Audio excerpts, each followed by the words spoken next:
बिस्मिल्लाहिर्रहमानिर्रहीम। अस्सलामु अलैकुम। उम्मीद करता हूँ डियर स्टूडेंट्स आप खैरियत से होंगे। आज मैंने आपके लिए जिस टॉपिक का इंतखाब किया है वही पुराना टॉपिक है जिसका पार्ट नंबर 3 आज मैं आपको एक्सप्लेन करूँगा। Indicating uncertainty. अब इंडिकेटिंग अनसर्टेनिटी है क्या? किसी मेजरमेंट के साथ लीस्ट काउंट को लिख लेना क्या कहलाता है? Indicating uncertainty. फॉर एग्जांपल, आज मैं बाजार में चला गया, मैं टमाटर लेकर आ रहा था। टमाटर 60 रुपए किलो था, तो टमाटर में 2 किलो लेकर आ गया। तो ये हमारे पास क्या है? मैग्नीट्यूड है, मेजरमेंट। अब जिस स्केल से उसने मेजर किया उसके पास जो मिनिमम स्टोन था वो 0.5 kg था, तो उसकी लीस्ट काउंट क्या होगी? हमारे पास 0.5 kg होगी ना, क्योंकि वो कम से कम कितनी चीज बेच सकता है? 0.5 kg। उससे ना ज्यादा बेच सकता है, ना ज्यादा तो बेच सकता है लेकिन कम नहीं बेच सकता। तो देखें 2 प्लस माइनस 0.5। अब देखें इंस्ट्रूमेंट का लीस्ट काउंट मैंने मेजर वैल्यू के साथ लिख लिया। इसको हम कहते हैं indicating uncertainty. Previous part number 2 में मैंने आपको rule of addition and subtraction के मुताबिक बताया था। Rule of addition and subtraction, अगर हमारे पास दो या दो से ज्यादा क्वांटिटीज आ जाए तो according to the formula, according to the question, हमने उसको कैसे डिवाइड करना है।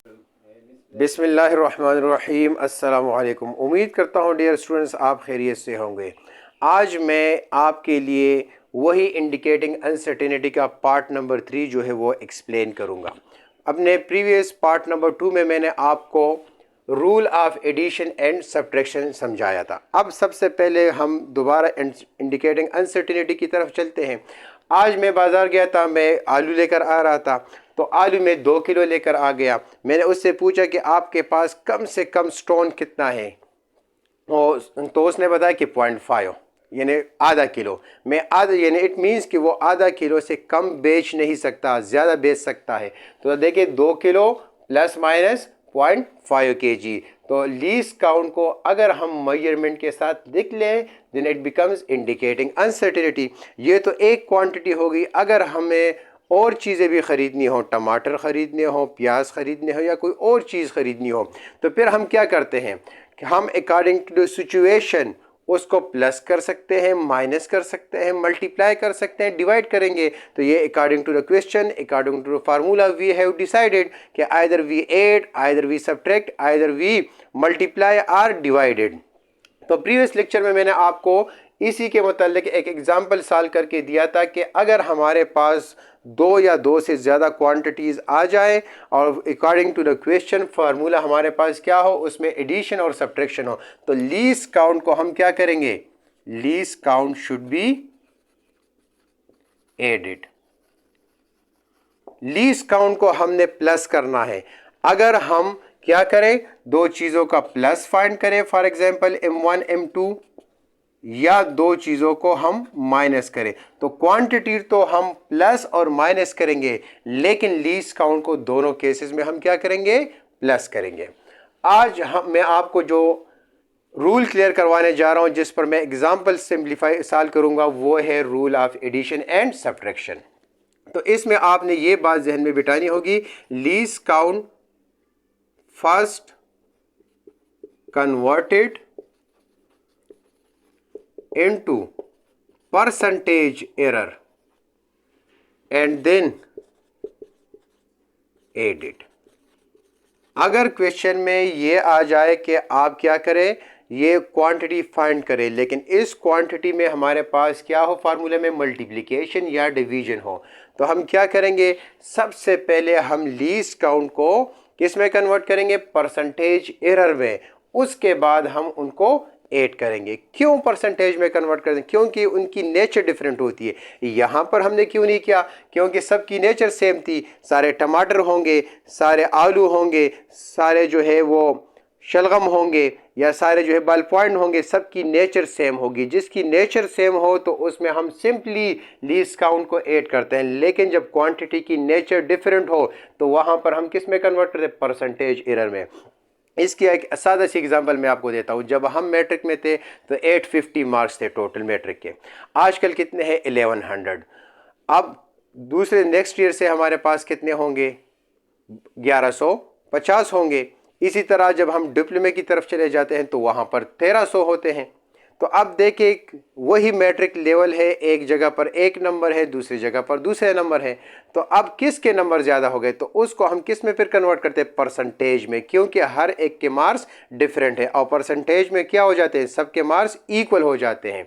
परसेंटेज मीन के सबको हम 100 में कैलकुलेट करते हैं। तो इस वजह से चूंकि क्वांटिटी की नेचर डिफरेंट है तो उसको हम किस में कन्वर्ट करते हैं परसेंटेज में। अब हमारे पास क्या है कि करंट हमारे पास है 2 एम्पेयर और जिस इंस्ट्रूमेंट से मेजर किया गया है उसकी लीस्ट काउंट है 0.1। रेजिस्टेंस है 10 और जिस इंस्ट्रूमेंट से मेजर किया गया है उसकी लीस्ट काउंट क्या है 0.2। और फाइंड द वोल्टेज को फाइंड करें। अब देखिए करंट हमारे पास है फ्लो ऑफ चार्ज और रेजिस्टेंस क्या है अपोजिशन। जब वायर में से करंट पास होती है तो इलेक्ट्रॉन क्या करते हैं एक दूसरे के साथ कोलिजन करते हैं, तो कोलिजन की वजह से हमारे पास रेजिस्टेंस आती है। तो एक की नेचर अलग है दूसरी की नेचर अलग है, तो इन दोनों को हम प्लस नहीं कर सकते क्योंकि लाइक क्वांटिटी लाइक नेचर वाले टर्म्स को हम क्या करते हैं ऐड कर सकते हैं। तो इसकी नेचर अलग है इसकी नेचर अलग है, तो हम क्या करेंगे इसको पहले हम फार्मूला लिखेंगे। Formula is equal to V is equal to I R. अब देखें V is equal to I और आर के दरमियान कौन सा सिंबल है कोई भी नजर नहीं आ रहा, तो इट मीन्स कि मल्टीप्लाई है। तो जब मल्टीप्लाई होगा तो यहाँ पर रूल ऑफ एडिशन यूज होगा।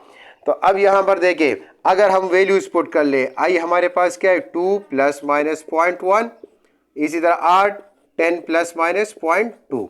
तो अकॉर्डिंग टू द सिचुएशन इस मैग्नीट्यूड को मैग्नीट्यूड के साथ मल्टीप्लाई कर लेंगे। v is equal to 2 into 10 20 plus minus ये मसला होगा। अब लीस्ट काउंट के साथ हम क्या करेंगे, क्या लीस्ट काउंट को मैं प्लस कर लूं नो, क्या लीस्ट काउंट को मैं माइनस करूं नहीं कर सकता क्योंकि नेचर डिफरेंट है। जब नेचर डिफरेंट होगा तो हम क्या करेंगे हम इसको परसेंटेज में कन्वर्ट करेंगे। तो सबसे पहले क्या करेंगे परसेंटेज एरर इन आई कि आई में परसेंटेज एरर कितना है। तो ये फार्मूला आपने याद रखना होगा least count divided by quantity multiply by 100%, ये फार्मूला है। तो अब करंट में देखिए लीस्ट काउंट कितना है हमारे पास 0.1, तो यहां पर लिखूंगा 0.1 और क्वांटिटी कितनी है 2 मल्टीप्लाई बाय 100। इसको कैलकुलेट कर ले तो इससे पॉइंट रिमूव कर ले, पॉइंट के लिए 1 और 1 के लिए 0 मल्टीप्लाई बाय 2 मल्टीप्लाई बाय 100%। 0 0 के साथ 2 1 जार 2 50 जार, तो 50% एरर आ गया हमारे पास। कितना आ गया 50% एरर आ गया। नो सॉरी 50% नहीं 5 आ गया क्योंकि 0 0 के साथ कैंसिल हो गया। अब इसी तरह परसेंटेज एरर हम फाइंड करेंगे किस में इन आर में फाइंड करेंगे। तो आर के लिए भी वही फार्मूला है least count divided by quantity multiply by 100%। तो लीस्ट काउंट कितनी है हमारे पास रेजिस्टेंस की, यानी रेजिस्टेंस को जिस इंस्ट्रूमेंट से मेजर किया गया है 0.2 और क्वांटिटी हमारे पास कितनी है 10 मल्टीप्लाई बाय 100%। 0 0 के साथ कैंसिल हो गया, 0.2 डिवाइडेड बाय 1 इंटू 10%। अब पॉइंट के लिए 1 और 2 के लिए 0 0 0 के साथ कैंसिल हो गया, तो हमारे पास क्या आएगा 2% आएगा। तो अब देखिए परसेंटेज एरर जो है आई में कितना आ गया 5%, यानी हमारे पास अगर 2 में एरर आता है 0.1 तो 100 में कितना आएगा। इसकी सादा सी एग्जांपल है, अगर एक स्टूडेंट्स ने हमारे पास टोटल मार्क्स है 10 मार्क्स में और 10 मार्क्स उसने ले लिए 2, ये टोटल मार्क्स है। टोटल मार्क्स में 10 मार्क्स में उसने ले लिए 2 मार्क्स, तो 100 में से कितना लेगा रेशो का क्वेश्चन है। इसी तरह अगर 2 में वो इतना एरर देता है 0.1 तो 100 में कितना देगा, तो उसको हमने 100 में कन्वर्ट कर लिया। इसी तरह 10 में वो एरर दे रहा है 0.2, तो 100 में कितना देगा, तो उसको परसेंटेज में कन्वर्ट करें तो वो 100 में कितना देगा, 2%। तो अब हम क्या करेंगे, अब हमारा क्वेश्चन है कि वी फाइंड करें वोल्टेज। तो वोल्टेज जो है अब हम यही परसेंटेज एरर किस में फाइंड करेंगे, दोनों परसेंटेज अकॉर्डिंग टू रूल किस में कन्वर्ट हो गए, परसेंटेज में कन्वर्ट हो गए। अब नेक्स्ट स्टेप क्या है, एंड देन एडेड। तो अब हम इनको ऐड करेंगे। Now percentage error in V 5% plus 2%, तो हमारे पास आएगा 7%। अब इस वैल्यू को हमने कहां पर पुट करना है, इक्वेशन नंबर 1 में। इसको आप इक्वेशन नंबर 1 में पुट कर लें, पुट इन इक्वेशन नंबर 1। तो हमारे पास v आएगा, v is equal to 20 plus minus 7%। Percent का मतलब ये है कि 100 में से हमें 7 एरर मिलेगा, लेकिन जो क्वांटिटी मेरे पास आई वो तो 20 है ना। तो अब इस 100 अगर 100 में से 7% एरर आता है तो 20 में कितना आएगा। तो अब हम इस 7 को परसेंट को दोबारा 20 में कन्वर्ट करेंगे, तो प्लस माइनस 7, इसकी जगह हम लिखेंगे परसेंट 1 और 100, और ये 20 अपनी जगह पर 0 0 के साथ 2 1 जार 2 5 जार। So v is equal to 20 plus minus 7 over 5। 20 plus minus, इसको अगर आप डिवाइड कर ले, 7 डिवाइड बाई 5, 5 1 जार 5, 2 डिवाइड नहीं हो रहा तो 0 लिख के, तो 1.4, और यूनिट क्या है, वोल्ट।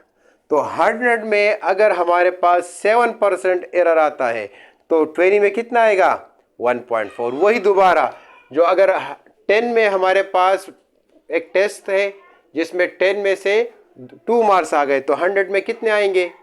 इसी तरह अब 100 में इतने आ गए तो 10 में कितने आएंगे, तो उसका दोबारा हमने रेसिप्रोकल लिया।